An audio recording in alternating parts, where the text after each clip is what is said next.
A single father working as a janitor noticed what the doctors had missed and saved a billionaire's son's life within minutes. Sometimes, an act as simple as paying attention can change everything. It was Tuesday night at Celestia at the Mirage, one of Las Vegas's most renowned fine dining restaurants. Crystal chandeliers spilled light over honey-glossed hardwood floors. Soft jazz drifted through the air above tables, where guests in Armani suits and Chanel gowns sipped rare wines as if time itself had paused. Each polished silver cutlery set cost a worker's month's wage. Every dish leaving the kitchen looked like a living painting, so beautiful that diners hesitated a few seconds before daring to touch their knives. Behind the thick velvet curtain, inside the humming wheel of kitchens and service corridors, stood a man whose calloused hands held a heart warmer than any flame in that kitchen. Adam Cooper, 38, the night janitor. He had learned a skill money could never buy, the ability to see what others overlook. It was a skill forged through countless sleepless nights, holding his daughter, Emma, whose fragile heart required constant monitoring. The dinner rush was slowing, the dining room settling into luxurious calm, when the VIP room door opened quietly. A little boy with brown hair, dressed in a perfectly fitted suit, stepped out, pale, clutching his right side, breathing shallowly. Beside him was a woman in a black Oscar de la Renta dress.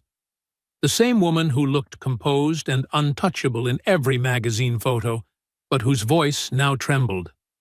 "Oliver, sweetheart, look at Mommy." The hotel medic arrived.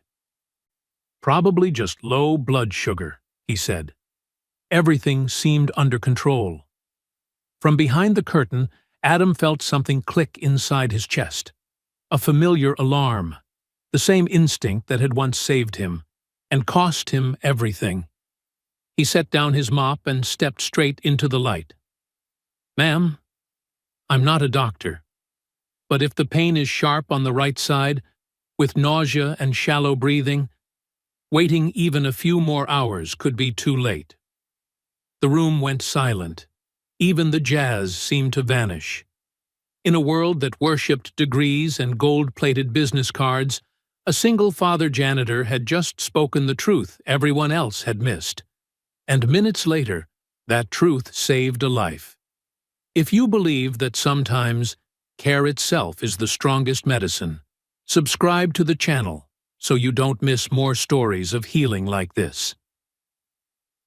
But why could Adam, a man who had once walked away from medicine, still see what the top doctors couldn't? The answer begins 7 years earlier. Adam Cooper was not the kind of man you'd expect to find in a 5-star restaurant like Celestia. He wasn't a celebrity chef, nor a sommelier with a refined palate, nor a courteous manager with a smooth, deep voice. Adam was the one who cleaned up what others left behind. The man most diners never noticed, yet without him, Celestia's glamour would be nothing more than a fragile porcelain mask waiting to crack. Every evening, as the sun set over the Nevada desert and the Las Vegas Strip lit up with millions of lights, Adam put on his simple navy blue uniform and stepped into a world he knew he would never belong to. He pushed his cleaning cart through hallways lined with deep red carpet, polished marble sinks until they shone, and made sure not a single scrap of paper or smudge ruined the flawless experience of guests paying thousands of dollars for a few hours of dinner perfection. But Adam's story didn't begin in those hidden corridors. 7 years earlier, he had been a promising emergency medical technician at the University Medical Center in Las Vegas. He loved his job, loved the rush of adrenaline that came from pulling someone back from the edge of death, loved the grateful look in a patient's eyes when they were given another chance to live. Then Sarah, his wife, was killed in a sudden car accident. In one night, Adam became a single father to Emma, a 3-year-old girl with her mother's blue eyes and a fragile heart that required constant monitoring. The life of an EMT meant unpredictable shifts, sleepless nights, and endless personal sacrifices. Adam tried to balance it all, but when Emma began having trouble breathing in the middle of the night while he was across the city in an ambulance, he realized something devastating. He might be saving others, but he couldn't save his own daughter. So he left medicine. He needed a job with fixed hours, a steady paycheck to cover rent and hospital bills, and most importantly, one that allowed him to always be there when Emma needed him. The janitor position at Celestia didn't offer prestige, but it gave him the most precious thing of all: time with his daughter. Every evening before his shift, Adam took Emma to the home of Mrs. Rosa, the elderly neighbor who loved the little girl like her own grandchild. He kissed Emma's forehead, checked her medication box, and promised he'd be home before bedtime to read her a story. "How much do you love me, Daddy?"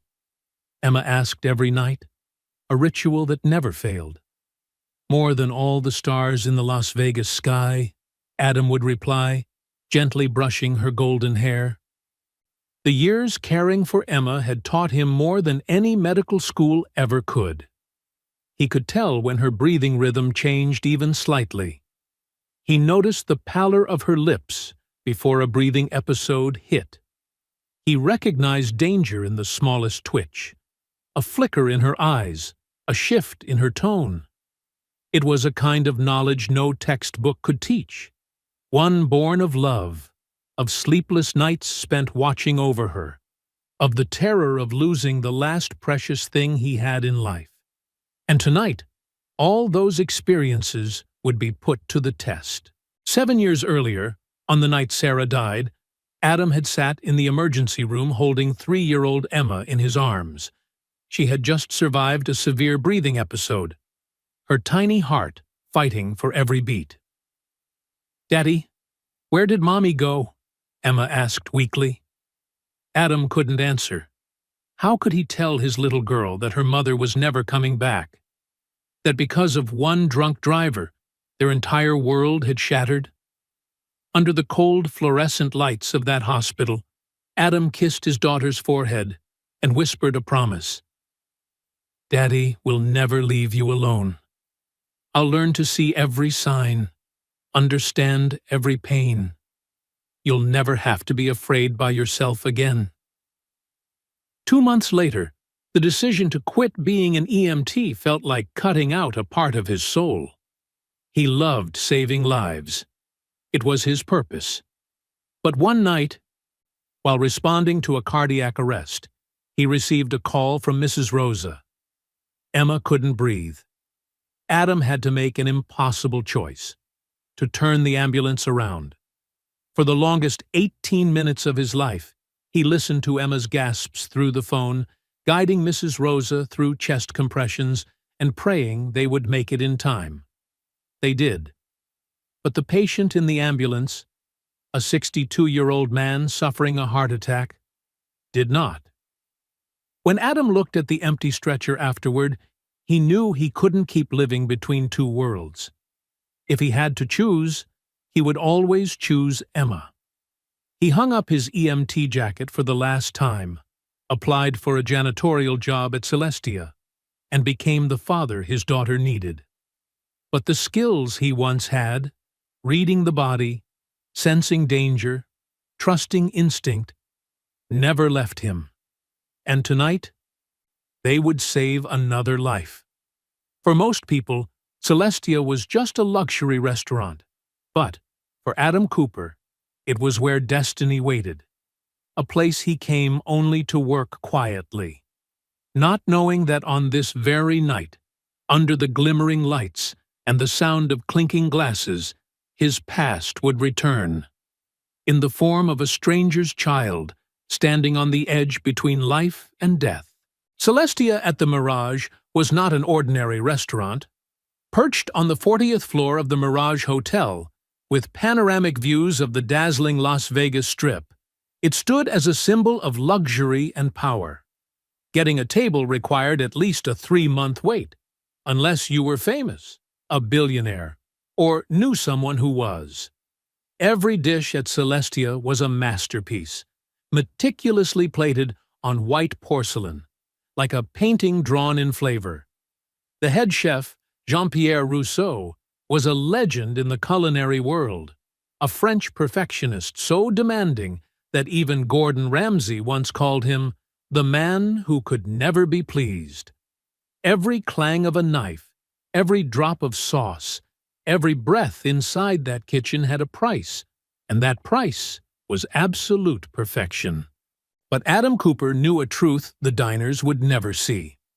Behind that glamorous mask was a vast machine powered by hundreds of exhausted people. While guests savored foie gras, lobster, and vintage champagne, those in the kitchen raced against every second. The clang of pans, the chopping of knives, the shouting of orders, all blended into a symphony of sweat and pressure. No one was allowed to slow down. No one was allowed to make a mistake. And among those people, in the unseen hallways where light never reached, were men like Adam, the invisible ones, the ones who kept perfection alive, but were never called by name. That Tuesday night began like any other. Adam clocked in at 5 p.m., changing into his uniform in a cramped locker room he shared with 5 others. Carlos, his closest friend there, was tying his shoelaces, laughing as he recounted last night's soccer match. "Hey, Adam, how's little Emma doing?" Carlos asked, as he did every day. He was one of the few at Celestia who knew Adam's real story. "She's better this week," Adam smiled, but the smile didn't reach his gray eyes. "The doctor says we still need to monitor her closely, but she's improving." What Adam didn't say was the fear that still burned quietly inside him. The fear that one day he might not be fast enough, careful enough, and he would lose Emma, just as he'd lost Sarah. 6:30 p.m. Dinner service began.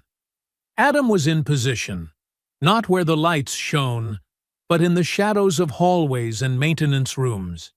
He didn't serve food directly in the dining area. His job was to keep everything spotless to the point of invisibility.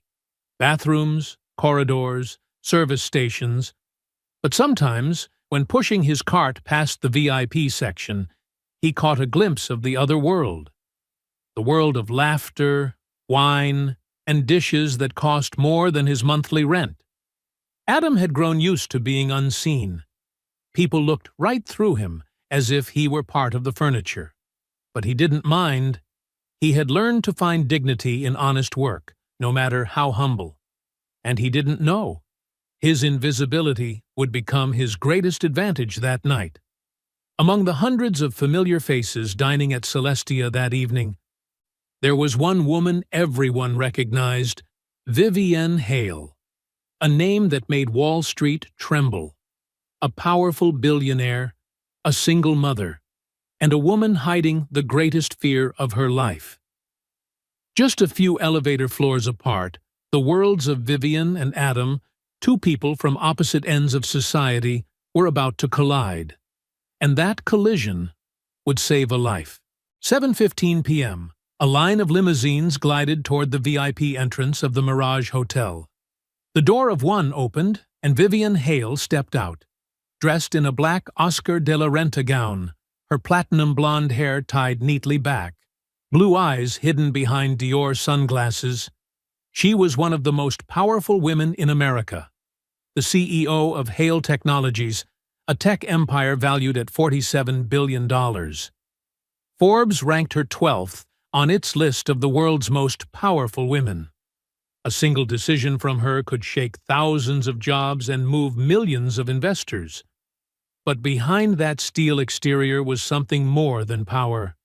There was a mother who had fought tooth and nail to keep her son after a messy divorce 2 years earlier from Marcus Hale, her ex-husband and former business partner. Marcus had walked away with a massive settlement, but custody of their son went to Vivian, the child she loved more than any deal or contract. 10-year-old Oliver Hale stepped out after his mother.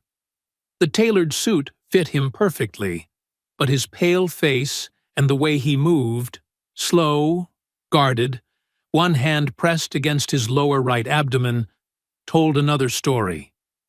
"Mom, I don't think I want dinner," Oliver whispered, his small hand instinctively clutching the sore spot. Vivian knelt down to meet his eyes, a rare gesture few had ever seen in public. In that fleeting moment, the billionaire CEO vanished. Only a worried mother remained.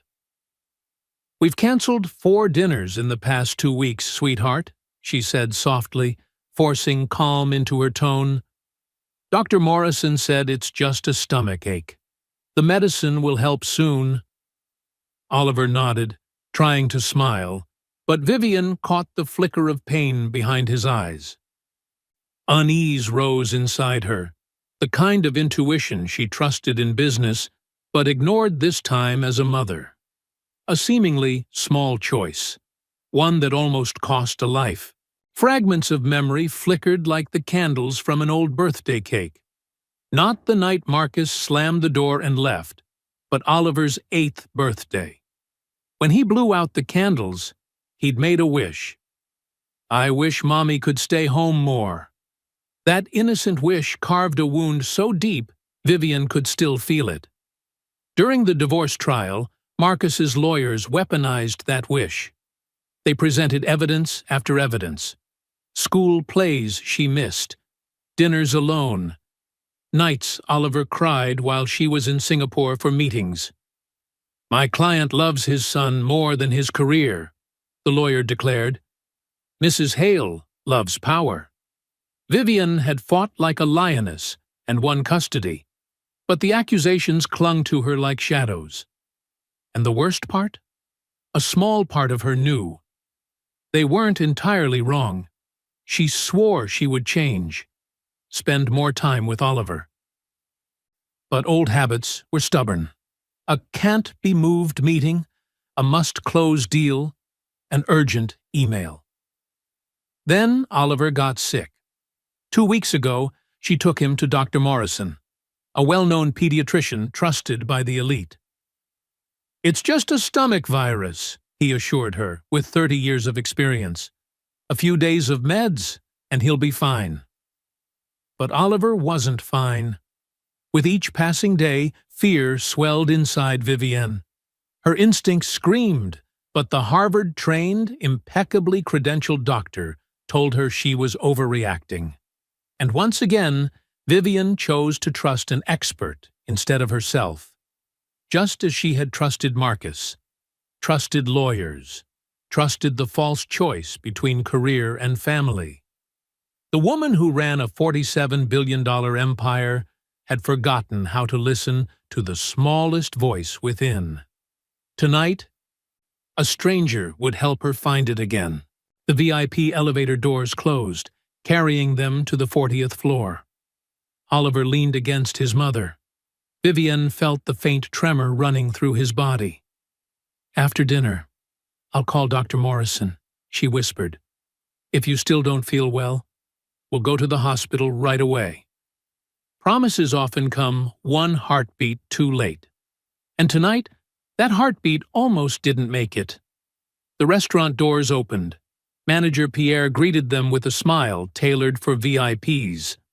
"Madame Hale, what an honor," he said, in a light French accent. "Your private table is ready." They were escorted to a secluded dining room with panoramic views of the Strip, elegant, silent, far from prying eyes. Oliver sat down, wincing softly, his hand returning to his abdomen. Vivian maintained her composure, a habit long practiced for survival. In her world, worry was a weakness.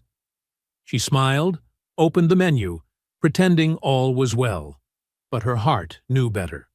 Something was terribly, terribly wrong. At that same moment, In the VIP corridor, Adam Cooper pushed his mop cart quietly past a door that had just closed. Inside, the faint clinking of cutlery. Outside, a hurried phone call ending, exposing a worry no headline would ever capture. It would take just one simple question for two worlds to collide. And then, a life would be pulled back from the edge. Adam was mopping the floor near the VIP private rooms when he heard a door open softly. By reflex, he immediately stepped aside toward the wall, head slightly bowed, a habit built over years in a job designed to go unnoticed. A small gesture, one that meant respect, and never being in the way. A woman stepped out. Her voice was low, sharp, but faintly trembling. The kind of tension mastered only by people who spend their lives under pressure. "I don't care what they say, Michael. I want Oliver's blood test results before 9 a.m. tomorrow." "No, not 10. 9. I know Dr. Morrison is off this weekend, then find another doctor." It was Vivian Hale. Adam didn't have to look up to know. She was that recognizable, anyone who'd ever heard her on the radio or seen her in a TV interview would know instantly. But what made him stop wasn't her fame or power. It was a subtle quiver in her voice, something he'd never heard in any of those interviews or press conferences. Vivian ended the call. She stood still in the gleaming marble hallway, leaning slightly against the wall, eyes closed. In that unguarded moment, when she thought no one was watching, the cold mask of the billionaire slipped away, revealing the exhaustion of a mother on the edge. "I'm sorry, ma'am," Adam said softly, careful not to startle her. "I didn't mean to overhear. But is your son all right?" Vivian opened her eyes and looked down at the man in the janitor's uniform, a faded blue shirt, shoes damp from the freshly mopped floor. For a split second, her CEO instinct kicked in, guarded, composed, ready with a polite dismissal. But then she paused. There was something in his eyes, a kind of concern that was genuine, without agenda, without fear. "My son? He's not well," she admitted quietly, her voice for once fragile. "It's been 2 weeks. The doctor says it's just a stomach virus, but your mother's instinct says otherwise, doesn't it?" Adam finished gently. Vivian stared at him, surprised. "Exactly." "My daughter has a heart condition," Adam said. "I know that feeling, when every instinct in you says something's wrong, but everyone around you insists you're just overreacting." The hallway fell silent. Only the distant hum of the air conditioner and the fading scent of cleaning solution lingered. Between two strangers, a powerful billionaire and an invisible janitor, a fragile thread of empathy formed, bound by the deepest fear any parent could know, the fear of losing a child. "How old is your son?" Adam asked. 10. "Where does it hurt?" Vivian hesitated, then answered truthfully. "Lower abdomen, right side. He doesn't want to eat. Always feels nauseous." A chill ran down Adam's spine. His years as an EMT had wired him to instantly visualize symptoms like a map in his mind. "Ma'am, I'm not a doctor," he said carefully, "but I used to work in emergency response. What you're describing sounds a lot like appendicitis." Vivian stiffened slightly. "Dr. Morrison checked for that. He said it wasn't." "When was that?" 5 days ago." "And since then, has your son gotten better or worse?" Vivian was silent for a moment, then admitted softly, "Worse, especially today." Adam felt his chest tighten. He knew he was crossing a dangerous line. He was just a janitor, with no right to interfere, and certainly not in the medical concerns of a billionaire's child. One wrong word could cost him his job. But in his mind, he heard his daughter's voice. "How much do you love me, Daddy?" He thought of the woman before him, Another parent who might never get to hear that question again if he stayed silent. "Mrs. Hale," Adam said, his voice steady now, "I'm sorry for intruding, but if it is appendicitis and it's been missed, the appendix could rupture. And when that happens—" He stopped. He didn't need to finish. Vivian's eyes widened. She understood. "What should I do?" she asked, her voice trembling, a plea she didn't realize she was making. Adam took a deep breath. "Let me see your son, just for a minute. If I'm wrong, I'll apologize and leave right away.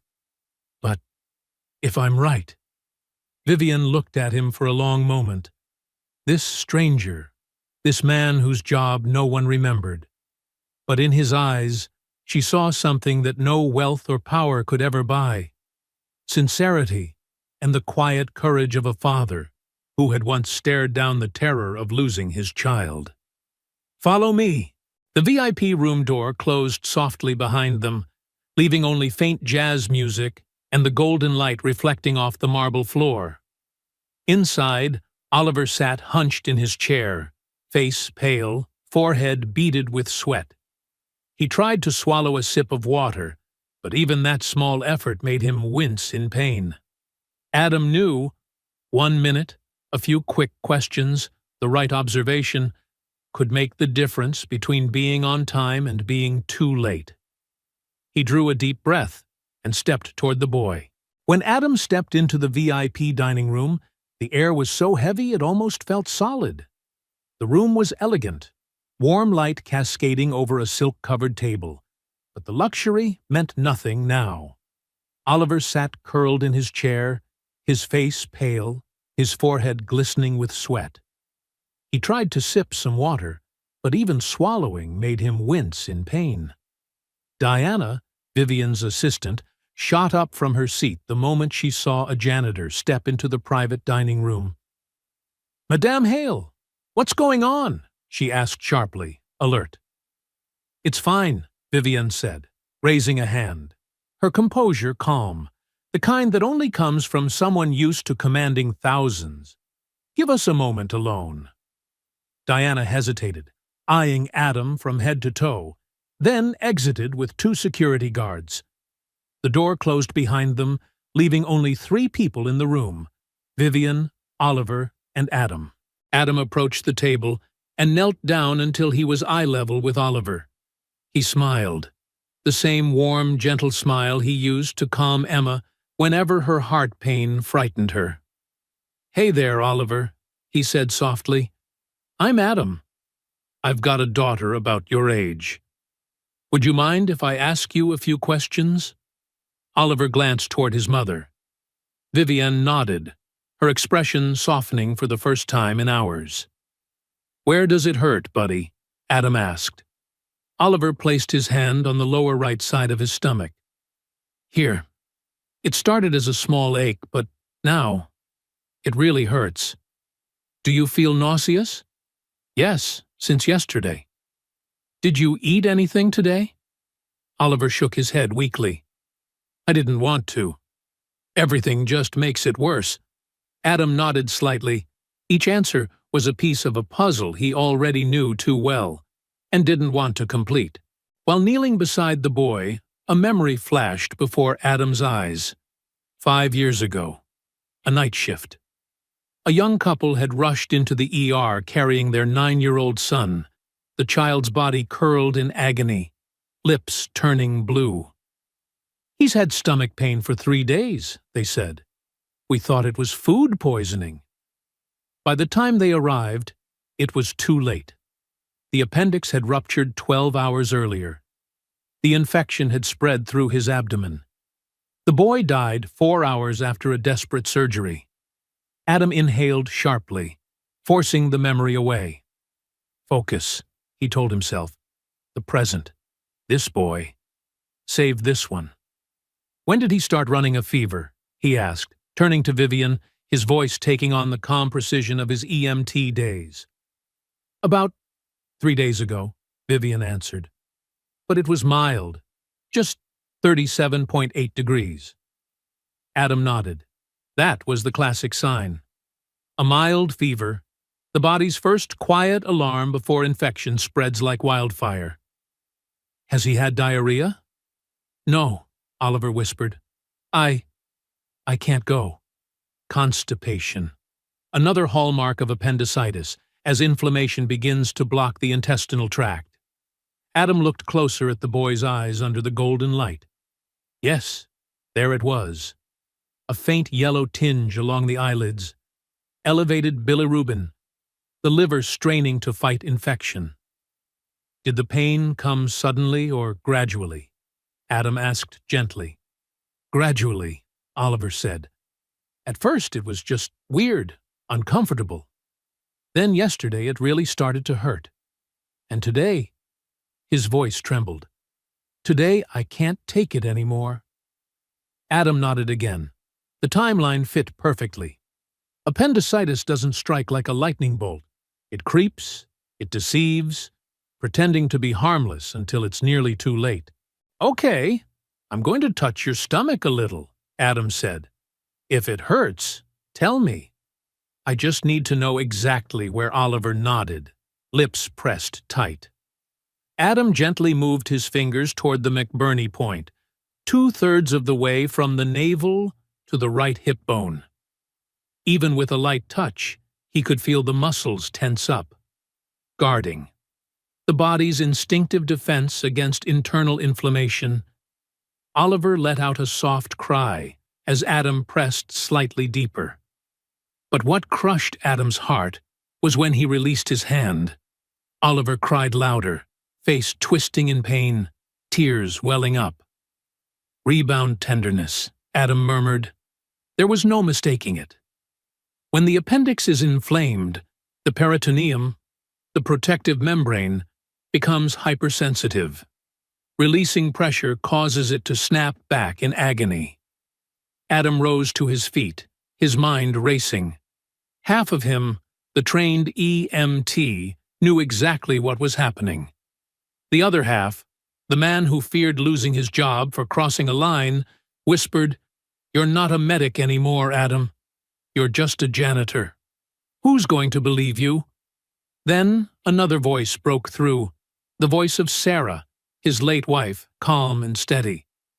"I believe in you, Adam. I always did. And that child needs you to believe in yourself."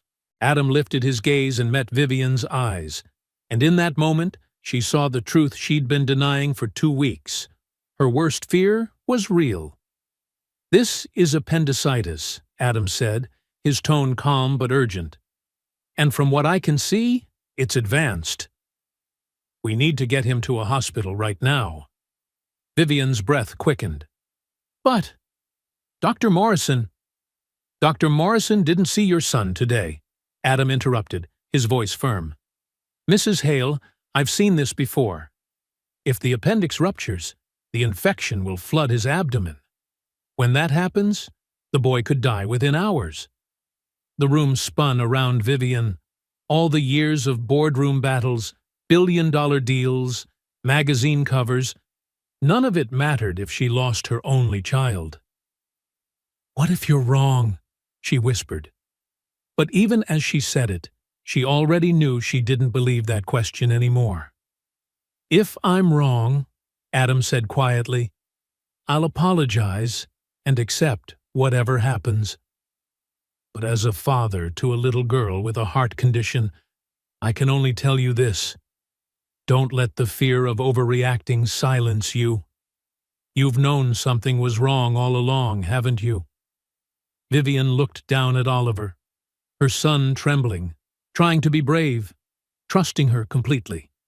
In that instant, all her pride, her control, her reputation as one of America's most powerful women vanished. All that remained was a mother, desperate to save her child. She spun toward the door. "Diana!" she called sharply. "Get the car." "We're going to the hospital." Security rushed to clear the way as Vivian scooped Oliver into her arms. Adam followed close behind, holding the door open, the hallway lights reflecting off the boy's pale face. There was no longer any line between Billionaire and Janitor. Only two people, running side by side, racing against time to save a life. Everything happened like a whirlwind. Diana immediately called the driver to bring the limousine to the emergency exit, while security cleared the path. But just as they were about to leave, Oliver suddenly let out a cry, doubling over, his face turning as white as paper. "No, no, no," Vivian whispered, clutching her son tightly in her arms. Adam needed only one look to understand. The boy's condition was deteriorating by the second. There was no time to descend 40 floors and battle through the evening traffic clogging the Las Vegas Strip at 8 p.m. "Call 911, he shouted. "Tell them to send an ambulance immediately, and give me your phone." Vivian didn't hesitate. She handed him the phone while Diana was already on the emergency line. Adam quickly dialed a number he hadn't called in years, the direct line to the emergency department at University Medical Center, where he had once worked. "UMC, Dr. Martinez speaking."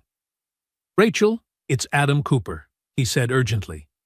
"I've got a 10-year-old patient, suspected acute appendicitis, possible rupture. We're at Celestia, 40th floor of the Mirage. Ambulance en route. I need an OR prepped immediately." "Adam? Oh my God, I haven't heard your voice in ages. Are you sure?" 8 years as an EMT, Rachel. I'm sure. All right, I'll alert the on-call surgeon. Patient's name? Oliver Hale. Halea, short silence. Then a sharp breath on the other end. Hale, as in Vivian Hale of Hale Technologies? Yes. Rachel, please. We'll be ready. Get him here as fast as you can. Adam hung up and turned back. They're preparing now. We have to move. The next few minutes were a blur of chaos. Security cleared the way. Diners in the restaurant turned to stare, their faces a mix of curiosity and concern. Pierre, the manager, called after them in alarm, but no one stopped. Adam lifted Oliver into his arms, the boy's body frighteningly light, his forehead burning. They waited for the elevator, every second stretched into an eternity. "Mom," Oliver whimpered. "I'm scared." "I'm right here, sweetheart," Vivian said, gripping his hand, her voice trembling but steady. "I won't let anything happen to you." Inside the elevator, Adam held the boy close, monitoring his breathing. Fast, shallow, weak. Signs of systemic infection. "You're doing great, Oliver," he said gently. "Just a little longer. My daughter, Emma, she's brave just like you. When you get better, I'll introduce you to." Oliver tried to smile, but another groan of pain escaped instead. The doors opened. The ambulance was already waiting at the emergency exit. 2 paramedics rushed forward with a stretcher. 10-year-old male, suspected appendicitis with rebound tenderness, Adam reported quickly, his tone crisp, automatic, as though he'd never left the job. Fever, 37.8 this morning, now higher. Nausea, no food for 24 hours. Pain worsening over a week, acute within the last 6 hours. One of the paramedics looked up, surprised. "You used to work in medicine?" "Used to," Adam said simply. Vivian climbed into the ambulance, but before the door shut, she turned to Adam, a man she hadn't even known 15 minutes ago. "Come with us." "Please," Adam glanced at his watch. His shift wasn't over. Leaving now could get him fired. But then he thought of Emma, and realized that if it were his daughter inside that ambulance— "I'm coming," he said, stepping in. The ambulance siren tore through the Las Vegas night. Red and blue lights flickered across the faces of 3 people from 3 different worlds, now beating to the same desperate rhythm. Oliver lay on the stretcher, his face pale, but his eyes open, fixed on Adam. "Mister," he whispered weakly. Were you ever scared when you had to do things like this? Adam squeezed his small hand. A 10-year-old, in pain, still worrying about someone else. It broke his heart. Of course I'm scared, Adam said honestly. Every time. But I learned something. Being brave doesn't mean not being afraid. It means doing what's right even when you are Vivian, seated across from them, watched him, truly seeing him for the first time. In her world, fear was weakness, an opening for rivals to strike. But here was a man who admitted fear and still acted. And she realized that was real strength. Oliver managed a faint smile. I think you were brave today. No, Adam shook his head softly. I just followed my heart. Same as your mom. Vivian blinked in surprise. Me? You knew something was wrong, didn't you? Adam said gently, not accusing. But people told you were overreacting. Tears welled in Vivian's eyes. I was scared. Scared they'd say I was panicking. Scared they were right. That I didn't know my own child anymore because I was never home. You were scared because you love him, Adam said. That's not weakness. That's what makes you a good mother. One of the paramedics glanced up. You did good, man. If this had been caught even a night later, we'd be talking about a very different outcome. Vivian's heart clenched. One night later, just one. And Oliver might have been gone. She looked at Adam. This man no one noticed, who had just saved the most precious thing in her life. Why did you do it? She asked quietly. You could have lost your job. I could have misunderstood you. Why risk it? Adam looked down at Oliver, then pictured Emma sleeping peacefully at home. If it were my daughter, he said slowly, I'd hope someone would do the same. Amid the sirens and flashing lights, Vivian realized something simple yet profound. A person's worth isn't measured by wealth or title, but by the moments they choose kindness over comfort. She reached out and held Adam's hand. Thank you, she whispered, not just for saving my son, but for reminding me what it means to be a mother. The ambulance turned into the emergency bay. Ahead lay surgery, waiting, and hope. But in that instant, the three of them, a billionaire, a single father, and a sick child, had become a temporary family, bound by the strongest force on earth, love and humanity. The ER doors swung open. Doctors rushed forward, wheeling the stretcher through the white curtains. Vivian stood frozen, trembling, eyes following until Oliver disappeared from view. Beside her, Adam remained, shirt damp with sweat, face tired but gaze unwavering. Amid the smell of antiseptic and the echoes of hospital monitors, Vivian realized, sometimes the most ordinary people carry the most extraordinary hearts. At University Medical Center, everything unfolded exactly as Dr. Martinez had promised. Oliver was taken straight into the emergency department, where a team was already waiting.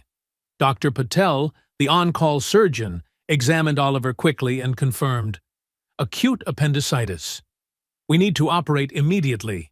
Has it ruptured? Vivian asked, her voice almost breaking. Not yet, but it's close, Dr. Patel said honestly. If we'd delayed a few more hours, the person who got him here saved his life. Oliver was taken to be prepped for surgery. Vivian signed the consent forms with trembling hands. When the OR doors closed, she collapsed into a chair in the waiting room, burying her face in her hands. And for the first time in many years, Vivian Hale, a woman known for never showing weakness, cried. Adam sat down beside her, saying nothing, simply being there. Sometimes a silent presence is more valuable than any words of comfort. The clock on the waiting room wall ticked steadily, each second stretching into what felt like a century. Vivienne sat rigid in a hard plastic chair, a stark contrast to the plush leather in her office. After the first hour of silence, Adam took out his phone. "I need to call my daughter," he said gently. "Do you mind?" "No, please," Vivienne said, though in truth, she wanted to listen. She wanted to witness the kind of love he kept speaking about. Adam dialed, and a little girl's voice burst through the speaker. "Daddy, I've been waiting for you forever." "I'm sorry, my princess," Adam said, his voice warming. "Something important came up. Mrs. Rosa said you're helping a boy. Is he okay?" Vivienne was struck by the maturity in Emma's voice. "The doctors are taking care of him," Adam explained, "but I think he'll be fine." "Do you know why?" "Why?" "Because someone's dad got him to the hospital in time. Just like Daddy always pays attention to you." There was a moment of silence. Then Emma asked, with a seriousness surprising for a 10-year-old, "Daddy, I'm so proud of you." "Do you know that?" Adam had to fight to keep his voice steady. "Why do you say that, sweetheart?" "Because you always help people. Even when you're tired, even when work is hard. You're still a good person." Tears rolled down Adam's cheeks. Vivienne turned away to wipe her own. "You're the reason I can do it," Adam said hoarsely. "Every day, when I look at you, I remember there are things worth fighting for." "How much does Daddy love you?" "More than all the stars in the Las Vegas sky," Emma answered, clearly their ritual. "That's right. I'll be home soon. Promise." After he hung up, Adam sat quietly for a moment. "She sounds very special," Vivienne said softly. "Emma is everything I have," Adam admitted, "and because of her, I learned how to be a better father, a better man. Every scare with her health taught me how to observe, how to listen to the body. Maybe all that pain prepared me to help Oliver tonight." Vivienne nodded, then took out her own phone. She looked at her contacts and tapped a name she hadn't called in 2 years, Sarah Hale, her younger sister. The phone rang 3 times before someone picked up. "Vivienne," came a surprised voice. "Sarah," Vivienne said, her voice unsteady. Can you talk? Are you okay?" "Your voice." "Oliver is in surgery," Vivienne exhaled. "Acute appendicitis. If it hadn't been for a man, a stranger who noticed what I missed, my son might have—" She couldn't finish. Sarah was silent for a moment, then her voice softened. "Where are you?" "I'm coming right now." "You don't have to," Vivienne began. "You're my sister," Sarah said firmly, "and Oliver is my nephew. I'm on my way." After she hung up, Vivienne realized she was crying, not just from fear for Oliver, but from the realization of how much she had lost over the years. Her relationship with her sister, moments with her son, the ability to trust herself. "I became so focused on building an empire," she said to Adam, "that I forgot how to build a family." "It's never too late to change," Adam said. Just then, a woman entered the waiting room, Dr. Rachel Martinez, Adam's old friend. When she saw him, her face lit up. "Adam Cooper," she said, stepping forward to hug him. "I can't believe you've come back like this." "Hi, Rachel," Adam smiled wearily. "It's been a long time." "Too long," Rachel said, then turned to Vivienne. "You're Oliver's mother, right? Your son is in the best hands. Dr. Patel is an artist." Then she turned back to Adam. "You know, after you left, this hospital lost one of its best EMTs. People still remember you. Adam Cooper, the one who never missed a sign." Vivienne looked at Adam with new eyes. "You're famous here?" "I just did my job," Adam said modestly. "No," Rachel shook her head. "You saved more lives than anyone I know. You have a gift. The ability to see what others miss. She paused, sincere. You're still a hero, Adam. You just save people differently now. After Rachel left, Vivian and Adam sat in silence. Outside the window, Las Vegas still glittered. Millions of lights. Thousands of people gambling, dining, chasing happiness.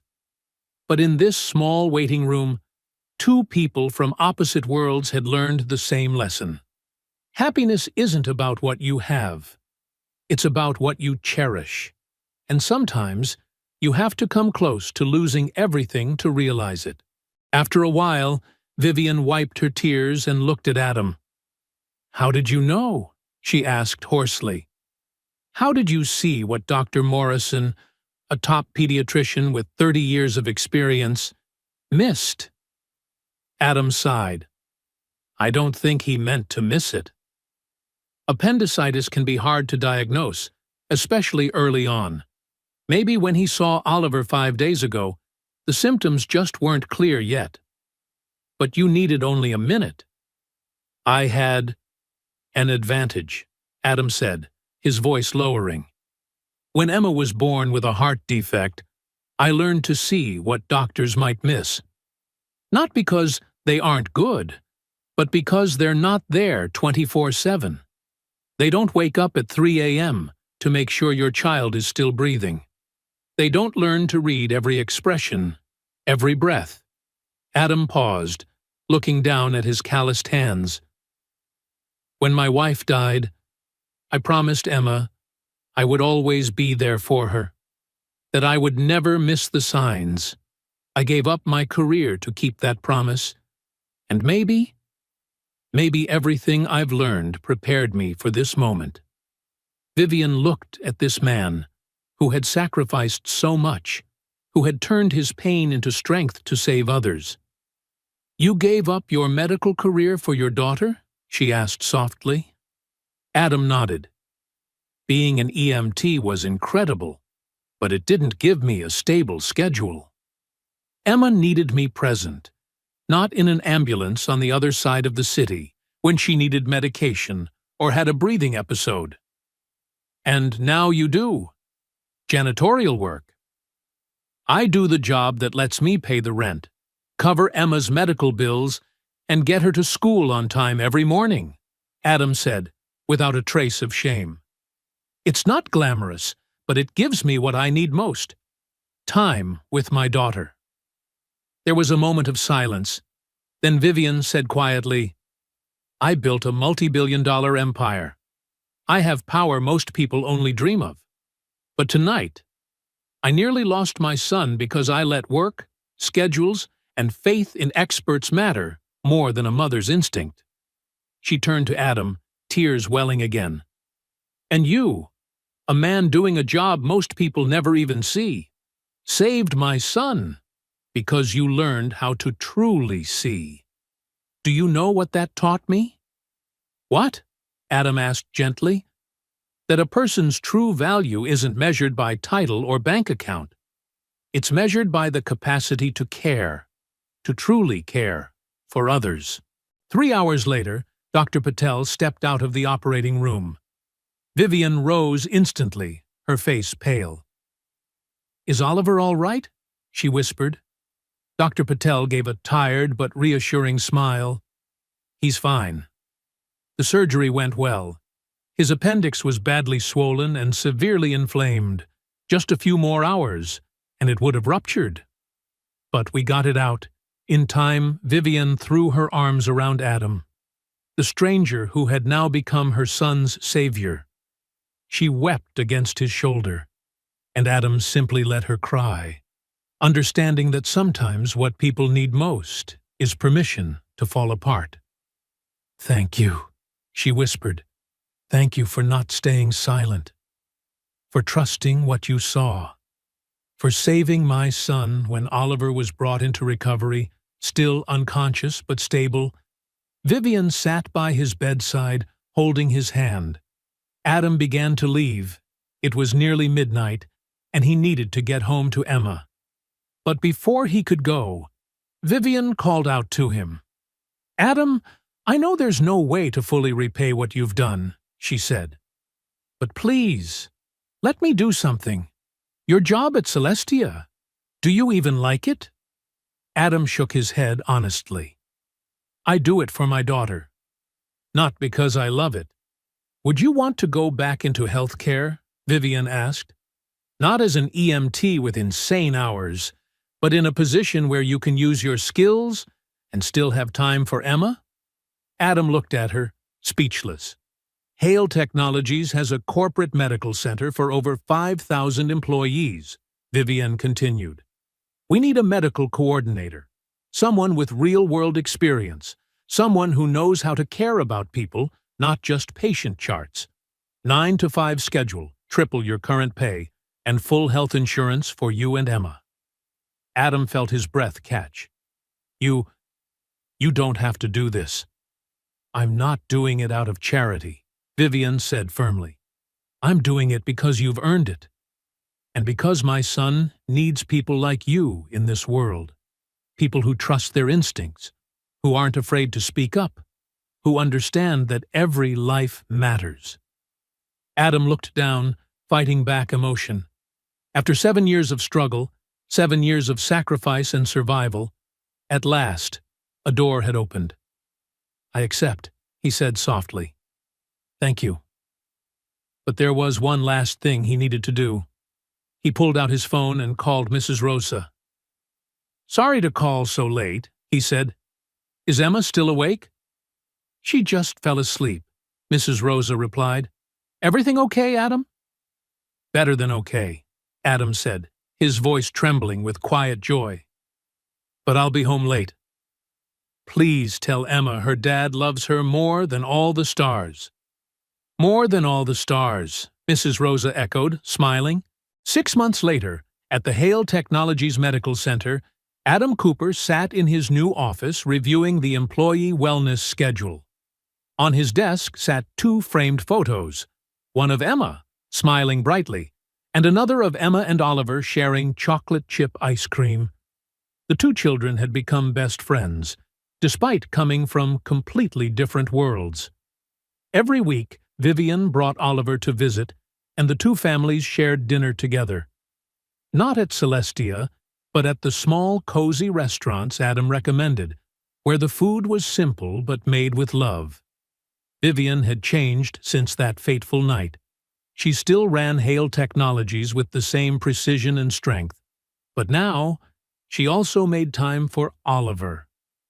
Real time, not the rushed moments squeezed between meetings. She also founded the Cooper Foundation, a scholarship program for single parents who dreamed of studying medicine but couldn't afford it. So far, the foundation had helped more than 50 people pursue their dreams of healing others. But more important than any donation or award, Vivian had learned the lesson Adam taught her in that hallway at Celestia. That sometimes strangers are angels in disguise, and true worth is never measured by a bank account or a job title. As for Adam, he had finally found the balance he'd been searching for. His new job allowed him to use his medical knowledge to help people and still be home on time to read bedtime stories to Emma each night. Emma, with her brave little heart, was now healthier than ever. Doctors said that with proper care and love, she could live a long, happy, normal life. One evening, as Adam picked her up from school, Emma asked, "Daddy, I heard people say you saved a boy's life. Was that Oliver?" Adam knelt down, looking into her big blue eyes, so much like her mother's. "Yes, sweetheart. But I didn't do it alone. I learned to notice the signs because of you. You taught me how to be a better father, and that helped me see when someone else needed help." Emma wrapped her small arms tightly around him. "You're the best dad in the world." And in that moment, Adam Cooper, the man who once thought he'd lost everything, who gave up his career to raise his daughter, who found purpose in the quiet hallways of a luxury restaurant, realized that he was the richest man in the world. Not because of money or status, but because of love, because of his ability to make a difference, and because he understood that every life, whether it belongs to a billionaire's son or an ordinary child, is priceless. If this story touched your heart, remember this: sometimes the most important thing you can do is pay attention. Pay attention to the people around you, to the signs others overlook. And most of all, trust your instincts, even when it means speaking up in the silence. Because someday, you just might be the one who saves a life. Subscribe for more heartfelt stories about kindness, intuition, and the quiet connections that remind us what truly matters in life.